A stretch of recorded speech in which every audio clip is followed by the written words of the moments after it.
Mimi sio VETA tu, na yani ukiangalia mimi kuna time najishangaa, yani the way nilipokuwa nafanya biashara hata ya chakula, mazingira yale, yani kuna namna mtu ambaye hajapata elimu anajiona yuko sehemu ambayo ni ya chini sana.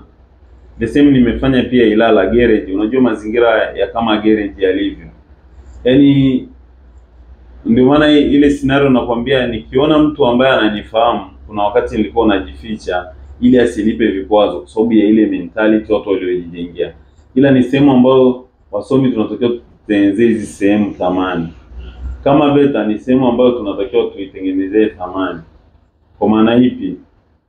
Ni sehemu ambayo mwisho wa siku ile huduma msomi akiipata, tunategemea atafanya vitu kwa utofauti mkubwa na mambo mengi yana uwezo wa kubadilika. Tukiangalia kwenye huduma ya ufundi, tunaangalia kwa mtu ambaye tu wa kawaida nyumbani anahitaji fundi wa bomba, anahitaji fundi wa umeme, tunaona changamoto ambazo tunakutana nazo. Of course pia ni kutokana na ile kazi tumeona ni ya watu fulani, na wale watu pia wenyewe imefika mahali pia hawaipi ile kazi thamani. Haoni kama ni sehemu ambayo inaweza ikamtoa yeye kimaisha akiipangilia vizuri. Tunaona sehemu nyingi sana watu wengi ni mafundi wakubwa, hata kwenye maisha yetu tulivyokuwa tunakuwa. Unaona wewe ni fundi mkubwa wa magari. Mafundi wakubwa hata kwenye maisha yetu tulivyokuwa tunakuwa. Unaona wewe ni fundi mkubwa wa magari.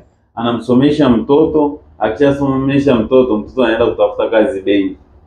Yaani badala ya yule mtoto amalize shule aje aendeleze ile biashara iwe kubwa, iwe kwa yani ifanye vitu kwa utofauti.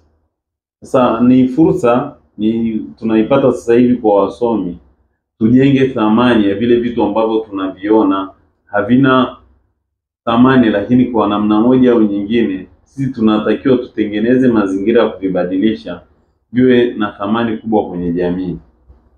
Tukienda kwenye sekta nyingi, acha tu ufundi, hata kilimo. Tunatoka kwenye vijiji ambavyo kilimo kimetutoa kikatusomesha, tukishasoma tumemaliza, hatuoni tena kina umuhimu, tunatafuta maisha sehemu nyingine. Ndio maana tunakuja hata tukiangalia nature ya maisha ya zamani. Sisi hata swala nini, walipokuja wa koloni walikuja kwenye ardhi ya Afrika, kuna vitu ambavyo sisi tuko tunacheza navyo, hata madini. Sijajua kule Mererani kule watu walikuwa wanaishi na Tanzanite. Ni vitu ambavyo naamini walikuwa wanacheza navyo tu, hawajui thamani yake.